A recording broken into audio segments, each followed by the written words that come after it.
Kasi nga, ang mga propeta, hindi basta sila humula.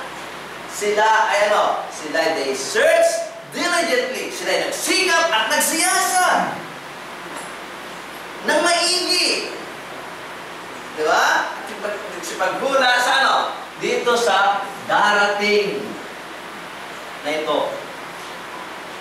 At yun yung sinasampalatayanan nyo, at yun ang ibibigay sa inyo, sabi ko siya ng pure soul. Tingnan niyo po ang sabi.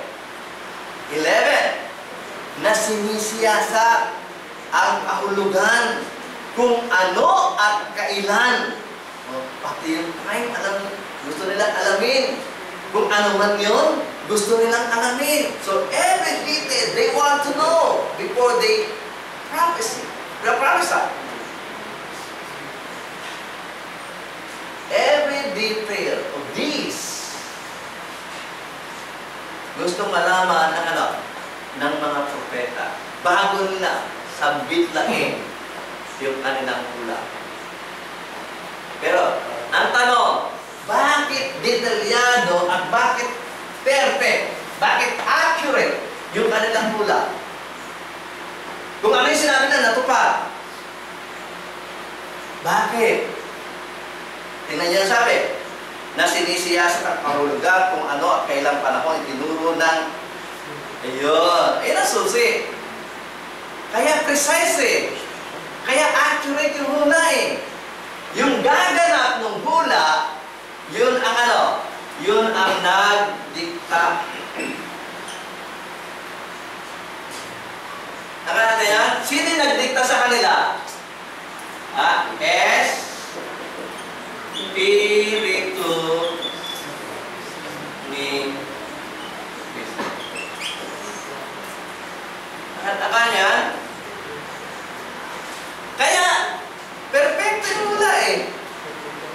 Yung gaganap, andun kasama nila. Tingnan niya sabi, na sumasa kanila. Hindi sumasa kanila ang ating prasopreso in the flesh kasi he was not yet born. He was not yet made flesh. Ano natin yan? Pero meron siyang pre-existence. Nag-i-exist na po siya before the beginning. Before the creation, nag-exist na siya. At ang mga kausap ng mga propeta ito, siya mismo, ang kanyang espiritu, natural siya, espiritu siya, wala pa siyang flesh eh. Pero mismo siya ang kausap ng mga propeta. At siya ay sumasakan, pag sinabi sumasakan nila, ibig sabihin, kasama nila. So Jesus Christ was here yesterday.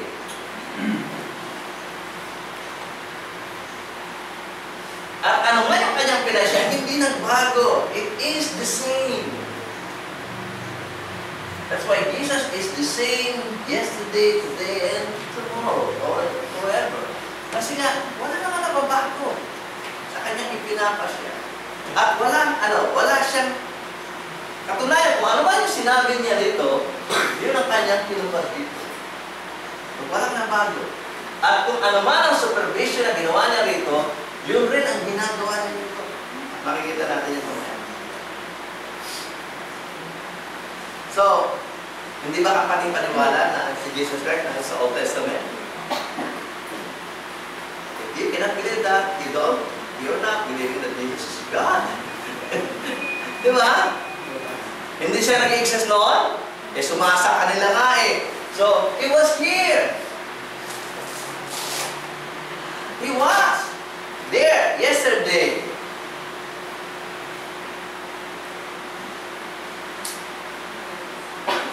Sabi na sinisiyasa at kahulugan kung ano at kailang panahon tinuro nino ng Espiritu ni Cristo sumasa kanila. Sino yung sumasa kanila na nagtuturo sa kanila? Espiritu ni Cristo. Ano ibig sabihin sumasa kanila? Kasama nila. So Jesus was actually here. But not in the flesh, in spirit. Di ba porket nasa spirit, hindi nag-exist? Pag sinabi niyo pag nasa spirit, hindi nag-exist, you are not believing that Jesus, God is not existing, di ba? God is existing, though we cannot see Him, because He's in the Spirit. And Jesus was existing here, because hindi nila nakikita, nararamdaman nila, because Jesus in the Spirit. At siya nagdidikta sa ano? Sa mga propeta. Siya ang kausap ni Moses. Natatandaan niya, sabi ng ating mga Kristo doon sa John chapter 5, verse 41. Kung sumasampalataya kay Moses, sumampalataya kayo sa akin. Makibasa nga, John chapter 5, verse 41. 41 ba? 49 o 47? Ano sabi doon? John, the Gospel of John, chapter 5, yung verses. 47, okay, sorry, 46 and 47. Sapagkat kung kayo nagsisampalataya kay Moses, magsisampalataya kayo sa akin, sapagkat tungkol sa akin siya ano? Tungkol sa akin siya isusulat. Nakita niyo, paano may isusulat ni Moses si Jesus kung hindi niya ano? Kung hindi niya pinaalam si Jesus. Di ba? Kung hindi yung Espiritu ni Jesus ang nagdidikta sa kanya. Kung hindi niya nakakausap, hindi niya nakakausap personally, physically, pero spiritually, nakakausap niya. At kung binabasa natin yung Genesis, Exodus, Leviticus, Numbers, and Deuteronomy, hindi natin nakita si Jesus Christ doon. Mali yung interpretation natin sa sinulat ni Moses, sapagkat sabi ng ating Panginoon Kristo, Moses wrote about me. At alam natin, di ba ang aklat yung sinulat ni Moses? Naka natin yan? So, andito siya. Sabi nga, nasinisiya sa Paul ka kung ano at kailang panahon, tinuro ni Kristo na sumasa kanila, na pinatutuharan ng una ang pagbabata ko. Alam ng mga ito? Alam ng mga ito ang ano? Suffering.